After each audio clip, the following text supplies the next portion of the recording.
लाली आणि देवीसिंगच्या नाकावर टिचून नरू आजीची नात म्हणजे डिंपल आली घरी राहायला. नमस्कार मित्रांनो, या मालिकेच्या आजच्या भागामध्ये नक्की काय घडलं चला तर बघूया. तर मन्या गोपाळा तर सोडतो पण डिंपीला काय सोडत नाही. म्हणतो, ए माझी हिरोईन, तुला इथंच राहावं लागणार. आता डिंपीला दाबून धरलं याचा देवीसिंगला आनंद होतो, पण दोन गोटीचं करायचं काय. एका संकटातून बाहेर पडलं की देवीसिंग दुसऱ्या संकटात अडकतो. त्याची अवस्था होते ना घर का ना घाट का.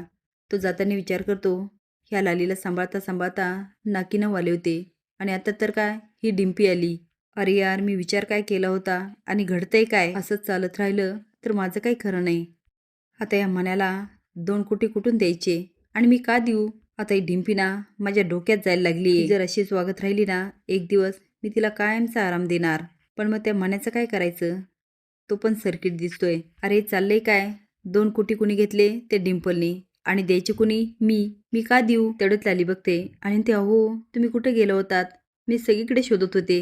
देवसिंग म्हणतो, ते थोडंसं काम होतं म्हणून गेलो होतो. लाली विचारते, पण या शर्टला माती कशी लागली, कोणाचा मार खाऊन आला की काय. तो म्हणतो, लालीजी मला कोण कशाला मारील, अहो मी चाललो होतो, पाय अडकला आणि खाली पडलो. ती बरोबर, चला आता घरी, खूप रात्र झालीये. आता गोपाळ तर जातो पण मन्या मात्र डिंपलचा पिछा पकडतो आणि म्हणतो, ए हिरोईन, अगं एवढी काय घाई आहे, जाशील ना. आणि तुला माहिती आहे ना आपला जीव जाडलाय तुझ्यावर. डिंपी हसायचं नाटक करत म्हणते, अहो माझ्यात काय आहे, तुम्हाला माझ्यापेक्षा लई चांगली पोरगी मिळल. मन्या म्हणतो, पण आपल्याला तूच आवडली आहे ना. आता डिंपीला कळून चुकतं की असं काय ऐकणार नाही. ती आता त्याच्यासोबत प्रेमाचं नाटक करते आणि म्हणते, अरे ते गोपाळले आघावे, मी इथं राहिले ना तो पैसेच देणार नाही. त्यापेक्षा मी एक काम करते, मी जाते आणि त्याच्याकडून पैसे घेते. तो बघायला लागतो. ती काळजी करू नको, मी येते ना, कुठेच जाणार नाही.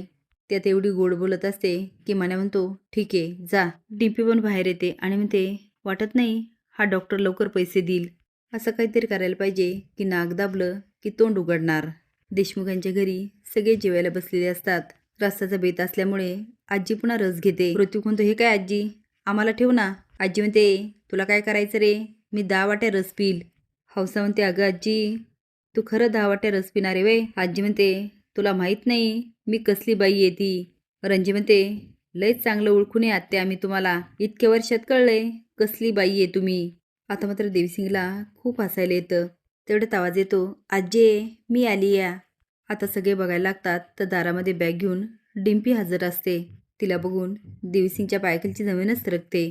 आजी म्हणते, कोण घे माझी नात. डिंपी आत्यात म्हणते, काय ग आजी, तू ओळखलं नाहीस. आजी म्हणते, डिंपी आहेस वय, बरं झाली आली. माझी बहीण सरू कशी आहे. डिंपी म्हणते, आजीला काय धाड भरली आहे, ती अगदी ठणठणीत आहे. नरू आजी हसत म्हणते, बरं बरं बरं डिंपे ये जेवायला बस, हे बघ रस केलाय. डिंपी म्हणते, अय्यो आंब्याचा रस मला लई आवडतोय. गोपाळची शेजारी बसत म्हणते, सरक की जरा. ती त्याच्या मांडीला मांडी देऊन बसते. लालीला काही सहन होत नाही, ती बघत असते आणि म्हणते, आजी ही कोण. नरू आजी म्हणते, अगं माझी बहीण नाही का सरू, तिची नात. काय गे डिंपे, टोन्या कसा आहे. डिंपी म्हणते, मस्त. आजी विचारते, आणि बाबू. ती म्हणते, ते पण मस्त. हां, अजून प्यायचा नात काय सुटला नाही, पण ठीक आहे. अखेर डिंपी मिळवते गोपाळच्या घरात जागा. देवीसिंग मनात म्हणतो, अरे देवा, आता एकाच घरात या दोघी, माझी तर वाट लागणार. रणजी म्हणते, बाई इथं खायला कमी तोंड होतोय, अजून एक आली. आजी म्हणते, वैस तू कमी खा, 4 माणसं जेवतील. खा खा खाऊन म्हशीसारखी झालीये. आता डिंपी खुदू खुदू हसायला लागते. पण लाली मात्र एकदा गोपाळकडे बघते, एकदा डिंपलकडे.